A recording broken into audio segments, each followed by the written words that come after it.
오늘은 전도서 말씀의 결론을 준비해 봤습니다. 사실 이번 주에 전도서와 시편의 말씀을 두고 빌레몬서와 그걸 두고 어떤 걸 말씀을 전할까 하다가 이 전도서 우리가 한 달간 거의 쭉 봤잖아요. 근데 이래 그 결론에 오늘 해당되는 부분이거든요.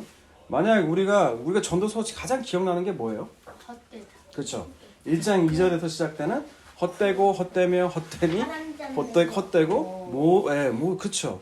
모든 일들이 바람 잡는 것 같이 헛되다. 영어로 하면 meaningless. 모든 것이 의미 없다라고 하죠. 그러면서도 또 말하죠. 중간중간에 뭐라고요? 그러면서도 젊어서 취한 내 아내와 즐겁게 살아라. 내 손으로 얻은 수고도 하나님 주신 선물이다. 이런 것이 낙이다, 즐거움이다. 이렇게도 얘기가 나오죠. 그런데 우리가 지난주에 근데 그 낙이 뭐라고 했어요? 먹고 마시는 그 낙이 아니라는 거예요.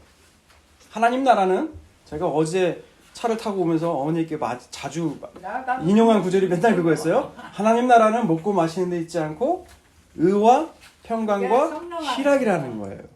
예수 그리스도를 말미암은 그 의를 믿는 자들에게 하나님이 마음의 평강을 주세요. 그리고 그것이 바로 기쁨이라는 거예요. 여러분에게 이 기쁨이 충만해지기를 주님의 이름으로 축원합니다.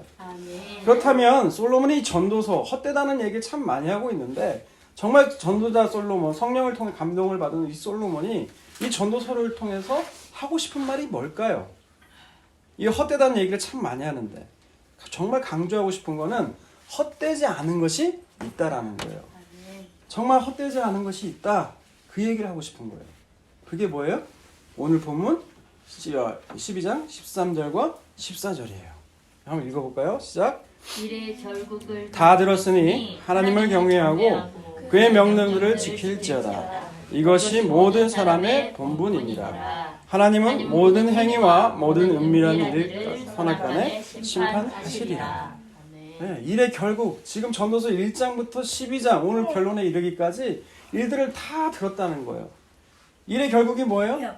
모든 것이 헛되다는 거예요. 왜 헛될까요? 인생이 다 죽음이라는 종착지 앞에 도달하기 때문에 네가 한 것들이 전부 다 헛되다. 이 의미가 없다는 거예요. 그러니 12장에서 나오면 무슨 구절이 나와요? 너희가 젊었을 때 너희 창조주를 기억하라는 말씀이 그래서 나오는 거예요. 그러면서 뭐라고 그래요? 하나님을 경외하라고 그래요. 이 하나님 경외가 참 많죠. 이 경외가 무슨 뜻이에요? 손열이? 네? 경외가 무슨 뜻이에요? 인정해 주는 거예요? 어디서 오셨어요? 도와주는 거예요? 그러다 배가 산으로 가겠어요? 하나님을 존경하고 두려워하는 것. 그렇게 살으라는 거예요. 그러면 그런 자들은 어떻게 해야 되느냐? 말로 하나님을 경외한다 할 수 있잖아요. 그죠? 그런 자들은 어떻게 해야 되느냐? 그의 명령들을 지키라는 거예요. 그의 명령들이 뭐예요? 구약에 있는 그 율법들, 하나님 말씀들. 총 613가지거든요. 그 명령들을 다 지키라는 거예요. 그런데 예수님께서 그걸 2계명으로 줄이셨죠. 물론 그것도 구약에 나오지만 그게 뭐예요? 너 하나님을 사랑하라는 거예요. 온 마음과 온 뜻과 온 힘을 다해서 주 너의 하나님을 사랑하라는 거예요. 그리고 또 뭐예요? 그러듯이 내 이웃을 내 몸과 같이 사랑하라는 거예요. 그것이 바로 하나님을 경외한다는 거예요. 그게 하나님 명령을 지킨다는 거예요. 근데 만약 그렇게 하지 않으면 어떻게 하신다고요? 오늘 전도서 14절에 모든 행위와 모든 은밀한 일 가운데 선악 가운데 하나님이 심판하시겠다는 거예요. 여러분 이 말씀 앞에 참 두렵고 떨리는 말씀 아니에요? 하나님을 경외하고 하나님의 그 명령들을 다 지켜 행하라.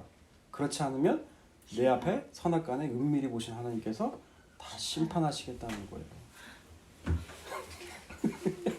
네. 여러분 두렵지 않으세요? 참 두려워요. 그리고 설교도 이걸로 끝을 맺으면 참 쉬워요. 그렇죠? 그리고 사람들이 더 열심을 낼 거 아니에요. 이러니 내가 어떻게 해야겠다?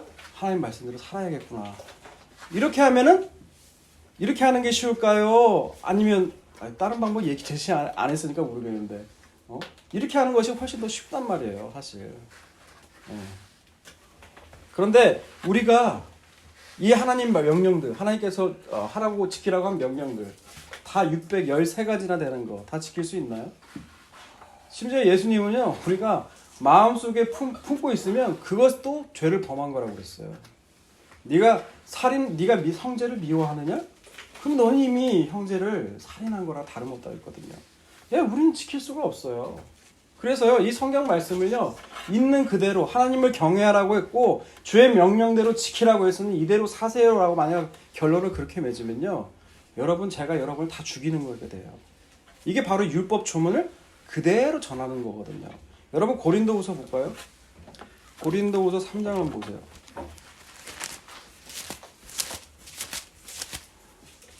고린도후서 3장 6절에 보면 이런 말이 있어요. 그가 또한 우리를 새 언약의 일꾼 되게 만족하게 하셨으니 율법 조문으로 하지 아니하고 오직 영으로 함이니 율법 조문은 죽이는 것이요 영은 살리는 것이니라.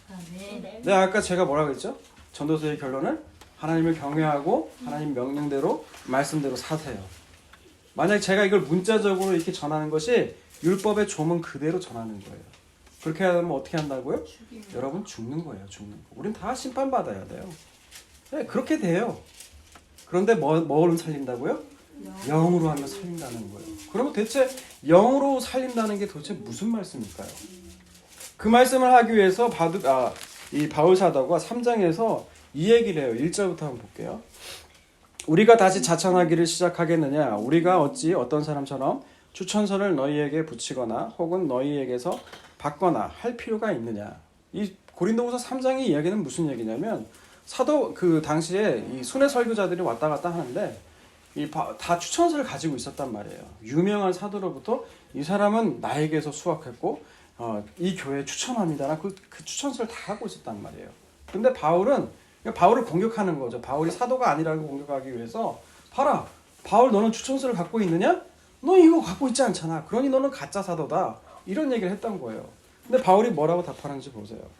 2절 너희는 우리의 편지라 우리 마음에 썼고 무사람이 알고 읽는 바라 너희는 우리로 말미암아 나타난 그리스도의 편지니 이는 먹으로 쓴 것이 아니요 오직 살아계신 하나님의 영으로 쓴 것이며 또 돌판에 쓴 것이 아니요 오직 육의 마음판에 쓴 것이라.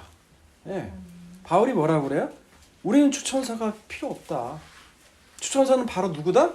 바로 너희들이다. 내게서 복음을 듣고 난 너희들, 고린도 성도 너희들이 나의 추천서다. 이렇게 얘기하는 거예요. 근데 그 말을 얘기하면서 이렇게 뭐라고 썼냐면 이게 그리스도의 편지인데 이는 뭐예요? 먹으로 쓴 것이 아니라는 거예요. 돌판에 기록한 것이 아니라는 거예요. 그것이 율법 조문대로 쓴 거예요. 하지만 뭘로 썼다고요? 살아계신 하나님의 영으로 쓴 거라는 거예요. 그러니까 복음을 전해받은 이 고린도 성도들에게 하나님께서 그 마음판에 새긴 거, 마음판으로 기록한 것이 바로 하나님께서 영으로 하신 일이라는 거예요. 그렇게 될 때 어떻게 된다는 거예요? 우리가 살아난다는 거예요. 그런 얘기를 하면서 이렇게 쭉 한번 읽어볼게요. 제가 또 놓쳐버렸네요. 고린도후서 3장 7절부터 한번 읽어주세요. 불에 써서 새긴 죽게 하는 율법 주문의 분도 영광이 있어 이스라엘 자손들은 모세의 얼굴에 없어질 영광 때문에도 그 얼굴을 주목하지 못하였거든. 하물며 영의 직분은 더욱 영광이 있지 아니하겠느냐? 정죄의 직분도 영광이 있은즉 의의 직분은 영광이 더욱 넘치리라. 영광되었던 것이 더 큰 영광으로 말미암아 이에 영광될 것이 없으나 없어질 것도 영광으로 말미암았은즉 길이 있을 것은 더욱 영광 가운데 있느니라. 정죄의 직분과 의의 직분이 있다는 거예요. 모세도 그 정죄의 직분이 얼마나 영광되지 않았냐는 거예요. 모세의 수건이 어때요? 빛이 나고 있잖아요. 그러니까 너무 영광되는데 하물며 의의 직분은 어때요? 더욱 영광된 거 아니냐라는 거예요. 그런데 현실에서는 어때요? 모세의 자리는 높아만 보여요. 빛이 나 보여요. 사람들이 존경하고 아운다고요. 하지만 바울은 어때요? 예수 그리스도의 의를 전하는 바울은 사람들이 멸시하고 무시하는 거예요. 예수님이 이 땅에서 살아온 것처럼 바울 역시도 그렇게 살아왔다는 거예요. 그러면서 12절부터 이렇게 얘기를 해요. 우리가 이 같은 소망이 있으므로 담대히 말하노니 우리는 모세가 이스라엘 자손들에게 장차 없어질 것에 결국을 주목하지 못하게 하려고 수건을 그 얼굴에 쓴 것 같이 아니하노라. 그러나 그들의 마음이 완고하여 오늘까지도 구약을 읽을 때 그 수건이 벗겨지지 아니하고 있으니 그 수건은 그리스도 안에서 없어질 것이라. 아멘. 지금 우리가 율법 조문 그대로 전하는 것은 뭐냐? 그냥 모세의 수건이 덮여져 있는 거라는 거예요. 그냥 형식, 문자, 맥락은 보지 않고 그 의미의 참된 참의를 알지 못하고 성경 말씀을 그대로 읽으면 어떻게 된다는 거예요? 우리를 죽이는 게 되는 것이고 모세의 수건이 그대로 있다는 거예요. 그런데 모세의 수건이 언제 없어져요? 예수 그리스도를 우리가 마음으로 받아들이게 될 때 그때야 비로소 모세의 수건이 없어진다는 거예요. 여러분 그렇지 않으면 성경을 아는 지식만 잘할 뿐이에요. 그런 자들은 교만하게 돼요. 그 조금 안다는 것으로 다른 사람을 멸시 여겨요. 그게 바리새인 서기관들이었어요. 예수님을 왜 죽였어요? 자기들이 인정하지 않는 거예요. 자기들이 율법을 조금 더 많이 알고 그리고 하나님 말씀대로 자기들이 살아왔다고 느낀 거예요. 그러니까 자기 의가 너무 강하니까 어떻게 돼요?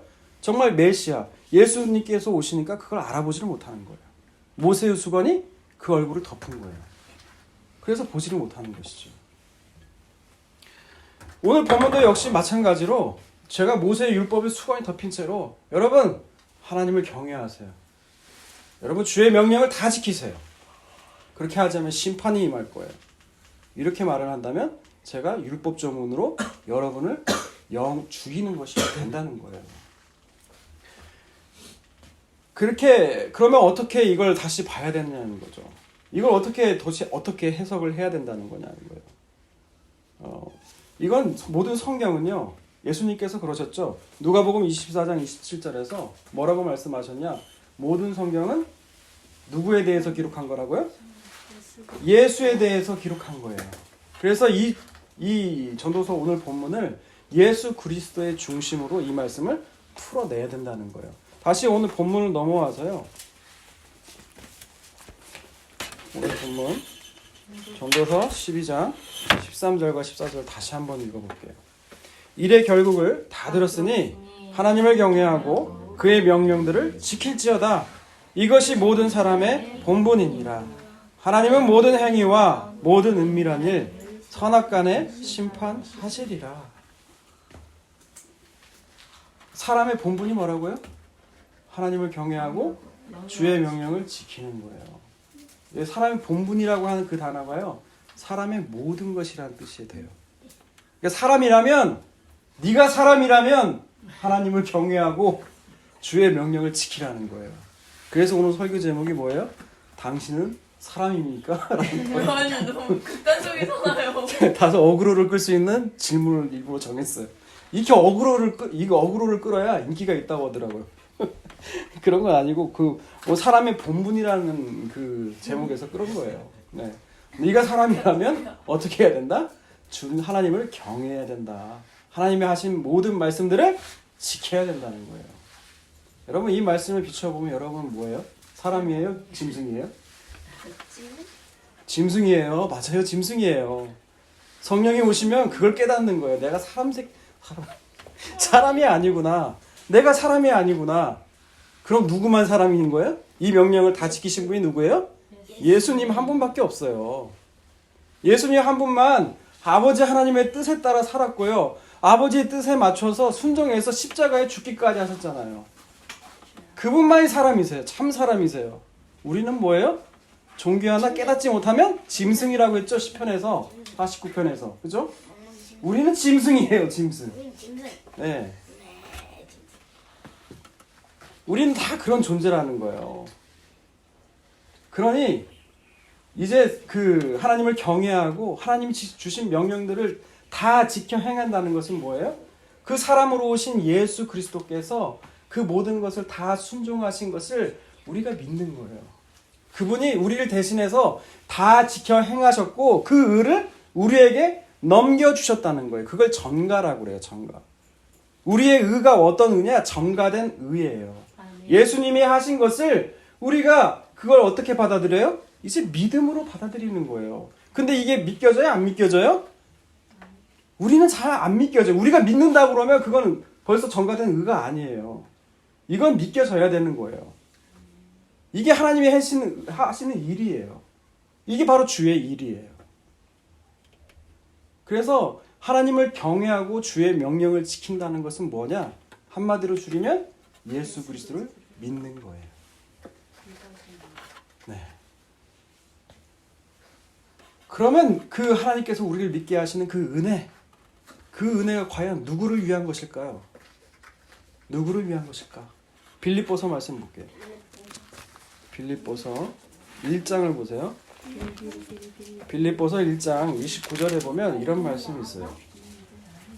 그리스도를 위하여 너희에게 은혜를 주신 것은 다만 그를 믿을 뿐 아니라 또한 그를 위하여 고난도 받게 하려 하심이라. 이 말씀은 뭐죠? 왜 하나님이 은혜를 주셨다고요? 나를 위해 주셨다고 나와 있어요? 누구를 위해서 은혜를 주셨다고요? 그리스도를 위해서 그 은혜를 주셨다는 거예요. 이때 이 은혜는 뭐예요? 구원이에요. 구원. 그 구원은 누구를 위한 구원이에요? 그리스도를 위한 구원이에요. 여러분 이게 초점이 잘 맞춰져 있어야 돼요. 이사야 45장을 보면 하나님은 스스로 숨어 계신대요. 왜 하나님이 숨어 계세요? 너희가 찾고 찾아서 만나는 그 하나님이면 그건 가짜 하나님이라는 거예요. 그 이사야 45장 그 9절 밑에 보면 뭐가 나와 있냐면 우상에 대한 얘기가 그래서 나와요. 너희가 하나님을 찾고 찾아서 만나는 하나님이면 너희가 필요에 의해서 만들어내야 하나님이라는 거예요. 그게 우상이잖아요. 너를 위해 새긴 우상을 만들지 마라. 나를 위한 하나님. 그렇게 안 되니까 어때요? 그게 안 들어지면 욕하고 저주하는 거예요. 하나님이 없다 하는 거예요. 그런 사람들이. 바로 그런 사람들이 악인이라는 거예요. 근데 오늘 빌립보서 1장 29절에 보면 후반부에 이렇게 얘기가 또 나와요. 뭐가 나와 있어요? 은혜를 주신 것은 다만 그를 믿을 뿐 아니라 뭐라고요? 또한 그를 위하여 고난도 받게 하려 하심이라. 네, 고난도 은혜라는 거예요. 그래서 일이 내 뜻대로 풀리지 않고 계획대로 안 풀리고 내 자녀가 내가 생각한 대로 흘러가지 않을 때 그것 또한 하나님의 은혜라는 거예요. 그걸 통해서 예수 그리스도를 알게 하시면 여러분 그것도 은혜인 거예요. 여러분 그렇게 오늘 본문 말씀을 보시면 우리가 뭘 깨달아야 되느냐? 우리가 사람으로서 마땅히 해야 될 그런 일들을 행하지 못하는 하나님을 경외하지도 않고 하나님의 명령도 지키지 않은 그런 자임을 깨닫는 거예요. 여러분 사도행전 10장을 한번 볼까요? 사도행전 10장을 한번 보세요. 사도행전 10장을 보면 10장 전체적으로 그 고넬료와 이방인 백부장이죠. 로마 백부장인 고넬료와 이 베드로의 얘기가 나요. 둘이 만난 얘기가 나오는데 하나님께서 환상을 통해서 고넬료에게도 환상을 주시고 베드로에게도 환상을 보여주세요. 베드로로 하여금 이방인 백부장을 찾아가라고 말을 해요. 네. 근데 그 중간중간에 그런 얘기 나오죠. 막 부정한 것들이 내려와갔는데 먹으라 하니까 베드로가 안 먹겠다. 이건 부정한 건데. 하나님이 3번이나 말했는데도 안 먹겠다는 거예요. 근데 마침내 이제 갔어요. 순종으로 갔는데 그 두 사람이 만나고 나서 이제 그 베드로가 한 말이 이거예요. 10장 34절을 한번 보세요. 사도행전 10장 34절. 베드로가 입을 열어 말하되 내가 참으로 하나님은 사람의 외모를 보지 아니하시고 각 나라 중 하나님을 경외하며 의를 행하는 사람은 다 받으시는 줄을 깨달았도다라고 얘기를 해요. 이방인 고넬료라 그 백부장 고넬료가 어떻게 하나님을 믿게 됐는지는 나와 있진 않아요. 아무튼 그 로마 시대 때 그 부정하고 부패하고 성적으로도 이 부도덕한 사람들을 보다가 이 유대 땅에 오니까 경건하게 사는 일을 보니까 아마 그래서 하나님 믿게 된 거지 않은가 싶어요. 그런데 그렇게 사는 이방인 백부장에게 베드로가 뭐라고 그래요? 하나님을 경외하고 의를 행하는 사람은 다 받는구나라는 걸 알아요. 그럼 다 된 거 아니에요? 오늘 전도서 본문처럼 하나님을 경외하고 주의 명령을 지키잖아요.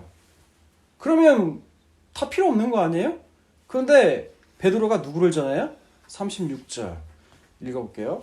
만유의 주 되신 예수 그리스도로 말미암아 화평의 복음을 전하사 이스라엘 자손에게 보내시는 말씀 곧 요한이 그 침례를 반포한 후에 갈릴리에서 시작하여 온 유대에 두루 전파된 그것을 너희도 알거니와 하나님이 나사렛 예수에게 성령과 능력을 기름 붓듯이 하셨으며 그가 두루 다니시며 선한 일을 행하시고 마귀에게 눌린 모든 사람을 고치셨으니 이는 하나님이 함께 하셨습니다. 우리는 유대인의 땅과 예루살렘에서 그가 행하신 모든 일의 증인이라. 그들을 나무에 달아 죽였으나 하나님이 사흘 만에 다시 살리사 나타나시되 모든 백성에게 하신 것이 아니요 오직 미리 택하신 증인 곧 죽은 자 가운데서 부활하신 후 그를 모시고 음식을 먹은 우리에게 하신 것이라. 우리에게 명하사 백성에게 전도하되 하나님이 살아있는 자와 죽은 자를 재판장으로 정하신 자가 곧 이 사람인 것을 증언하게 하셨고 그에 대하여 모든 선지자도 증언하되 그를 믿는 사람들이 다 그의 이름을 힘입어 죄사함을 받는다 하였느니라. 아멘. 예. 하나님을 경외하고 의를 행하는 이 고넬료에게 그것으로 끝난 것이 아니라는 거예요. 베드로도 그걸 알았다는 거예요. 뭐가 필요해요? 예수 그리스도. 예수 그리스도가 필요한 거예요. 그것으로 그치면 안 된다는 거예요. 그래서 예수 그리스도를 믿는 자들은 산자가 돼요. 그리고 믿지 않는 자는 뭐 어떤 자예요? 이미 죽은 자라는 거예요. 그런 가운데 반드시 하나님의 심판이 있다는 것이죠. 그러면서 베드로가요 10장 36절 한번 다시 보세요. 그래서 10장 36절에 베드로가 어떻게 얘기하냐? 만유의 주 되신 예수 그리스도로 말미암아 화평의 복음을 전하사. 어떤 주요? 만유의 주. 만유의 주가 뭐예요? 만유? 모든 거라는 거예요. 그래서 예수님이 모든 거라는 거예요. Jesus is everything이라는 거예요. 예수님이 다라는 거예요. 손열이 태명이 뭐예요? 예수님은 다다. 예다요, 예다. 예수님이 모든 것이라는 거예요. 그래서 예수님이 모든 것이 되신다. 아까 우리 전도서 12장 13절에서 뭐라고 했어요? 사람의 본분이 뭐라고 했어요? 사람의 모든 것. 그 모든 것 되신 분이 누구예요? 예수 그리스도. 그분이 우리 주님이시라는 거예요. 여러분 그 만유의 주 되신 분이 어떤 일을 하시냐면 고린도전서 한번 볼까요? 고린도전서 15장 한번 보세요. 고린도전서 15장 27절과 28절을 읽어볼게요. 그의 발 아래에 두셨다 하셨으니 만물을 아래에 둔다 말씀하실 때 만물을 그의 아래에 두신 이가 그 중에 들지 아니한 것이 분명하도다. 이 말씀이 뭐예요? 하나님 만물을 그 발 아래에 두셨다. 만물 위에 만물에 계시는 하나님 예수 그리스도. 예. 최고의 이 주이신 그 예수 그리스도를 얘기하는 거예요. 만물을 그에게 복종하게 하실 때에는 이제 예수님 다시 올 때를 얘기하는 거죠. 아들 자신도 그때 만물을 자기에게 복종하신 이에게 복종하게 되리니 이는 하나님이 만유의 주로서 만유 안에 계시려 하심이라. 네, 여기 보세요. 이 말은 이거예요. 하나님께서 예수 그리스도께 만물을 다 위임하셨어요. 다 주셨어요. 그 받은 예수 그리스도가 하나님 아버지께 다시 뭘 돌려드리는 거예요? 그 만유를 다시 돌려드리는 거예요. 이게 뭘까요? 이 방식이 바로 십자가라는 거예요. 내 아들 예수 그리스도를 보내서 그 십자가를 지시게 하시고 하나님께서 창세부터 구원하기로 작정된 자들을 예수 그리스도께 다 위임하셨다는 거예요. 그 위임하신 그 뜻을 아들 예수 그리스도께서 온전히 다 이루심으로 말미암아 그가 그 위임받은 자들을 다시 하나님께 올려드렸다는 얘기예요. 여러분 그 만유의 주가 되신다 예수 그리스도가 모든 것 되신다는 주님은요 또 골로새서에서는 어떻게 말씀하셨냐? 골로새서 3장을 보세요. 골로새서 3장 한번 볼까요? 3장을 보면 이제 그렇게 만유의 주 되신 그리스도를 너희가 알게 되면 뭐를 찾는다는 거예요? 위의 것을 찾게 된다는 거예요. 땅의 것을 바라보지 않게 된다는 거예요. 그러면서 5절부터 이렇게 나오죠. 그러므로 땅에 있는 지체를 죽이라. 그렇죠? 이 땅에 있는 지체가 뭐예요? 음란과 부정과 사욕과 악한 정욕, 탐심 이런 모든 것들이라는 거예요. 우리가 왜 지금 힘들까요? 예수 그리스도를 말미암아 구원받은 우리 안에 그 싸움이 일어나는 거예요. 옛사람 여전히 육체 가운데 있으므로 우리가 그 정과 욕심을 아직도 버리지 못하고 그걸 질질 끌고 있다고요. 근데 예수 그리스도 입은 새 사람은 어때요? 10절 볼까요? 9절부터 볼게요. 너희가 서로 거짓말을 하지 말라. 옛사람과 그 행위를 벗어버리고. 아직 지금 우리가 벗지를 못하고 있어요. 어떤 때는 벗은 것 같은데 어떤 때는 또 이게 나타나요. 그렇죠? 뭐 저만 그런가 봐요. 아무튼 그렇단 말이에요. 근데 10절을 볼게요. 10절. 새 사람을 입었으니 이는 자기를 창조하신 이의 형상에 따라 지식에까지 새롭게 하심을 입은 자니라. 아멘. 우리는 어떤 자더라고요? 예수 그리스도의 옷으로 말미암아 새 사람을 입은 자라는 거예요. 근데 그렇게 하신 목적이 뭐라고요? 자기를 창조하신 이의 형상에 따라 지식에까지 새롭게 하셨다는 거예요. 이 지식이 뭐예요? 이 지식을 갖게 된 자들은 위의 것을 찾지 않아요. 땅에 있는 거 여기 세상을 보니까요. 갈라디아서 보면 그 표적이 나오죠. 내가 십자가에 못 박혀 보니 뭐예요? 세상이 죽어 있어요. 세상이 가치 없게 보인더라 이 말이에요. 근데 세상 사람들도 그 그리스도와 함께 십자가에 못 박힌 나를 보니까 어때요? 저거 다 했네.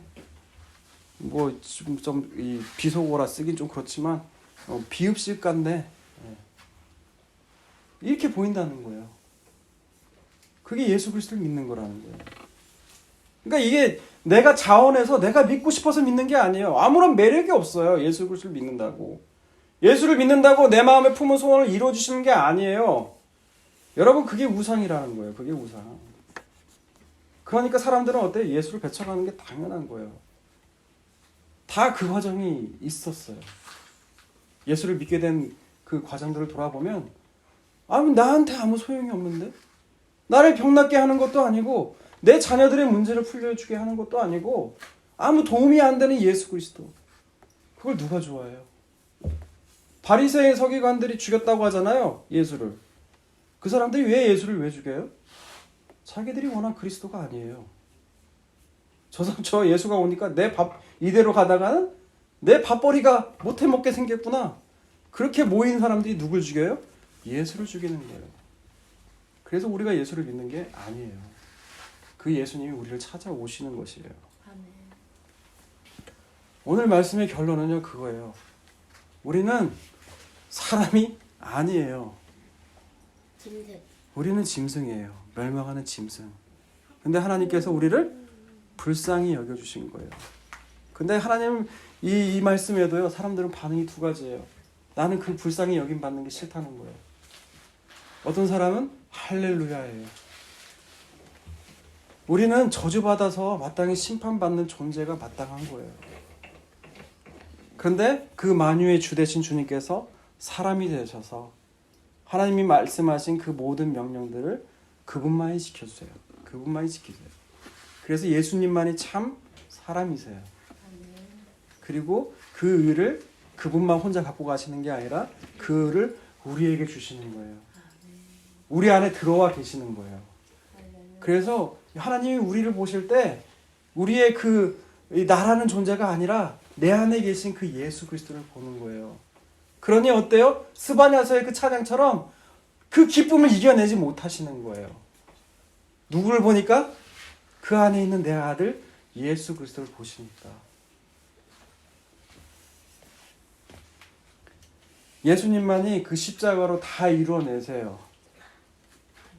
사람이라면 마땅히 해야 될 본분을 그 십자가에도 모두 다 이루셨다는 거예요.